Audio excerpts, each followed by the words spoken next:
Welcome back, everybody. It's been a while. Today we're going to color an alternate universe design for Ghira Belladonna. But before we get to that, side note, I'm trying to do better at writing the scripts for these videos. It's already becoming apparent to me that my mental voice when I write is not the same as my actual voice when I talk. I'm not quite enthusiastic enough to pull off the kind of dialogue you usually hear from YouTubers. I do know how to write it, I just can't deliver it. The one emotion I'm good at expressing verbally is anger, but since these aren't really critique videos, there's not a lot of anger here. Maybe there will be in the future, but for now, we're just gonna be chill. Now back to the design.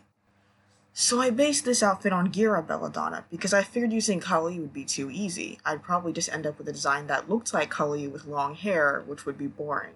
Although one of these days I do want to try a Kali-based design, because I use Ghira a lot.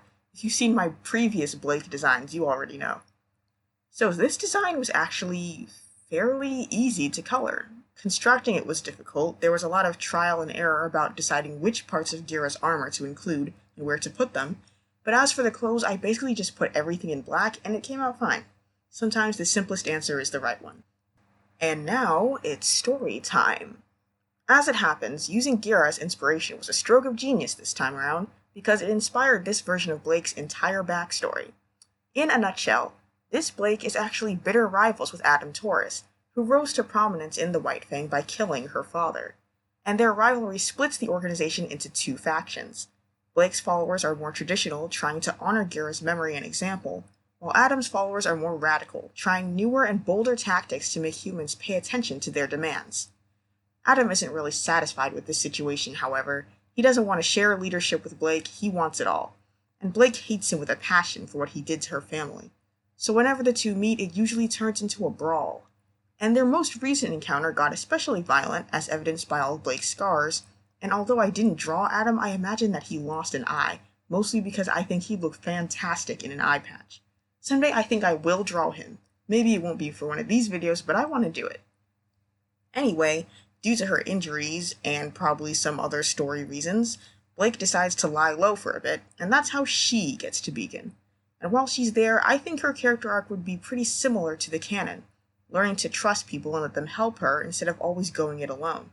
Since this Blake is a more famous person who's probably under a lot of pressure all the time, this lesson would probably be very important for her to learn. So what do I like about this backstory? For one thing, it actually places Blake and Adam's relationship into the context of their fight for civil rights. They're not just student and master or boyfriend and girlfriend. They're both political figures who are in conflict because of their different ideas about achieving equality for the faunus, and the actions they've both taken in the name of those ideas. But also, I like this because Blake actually has agency in this conflict. In the canon, I think her portrayal vis-a-vis Adam is a bit one-noted.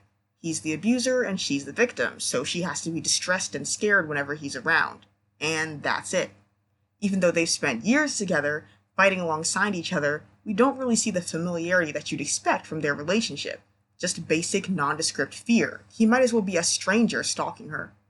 In Volume 5, the writers finally gave her some backbone, and then threw it all away for Volume 6, because apparently they think the only way for Adam to be an intimidating character is for Blake to be borderline helpless against him.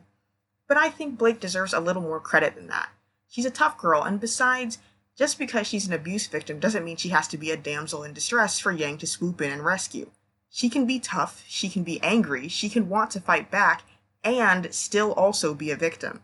She can be an equal to Adam and still have been hurt by him. The abuse won't somehow not count if she isn't visibly afraid of him.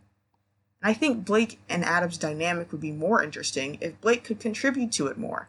Whether that means being a rival to him, like in this AU, or just standing up to him more, I think it would really help to flesh out both their characters.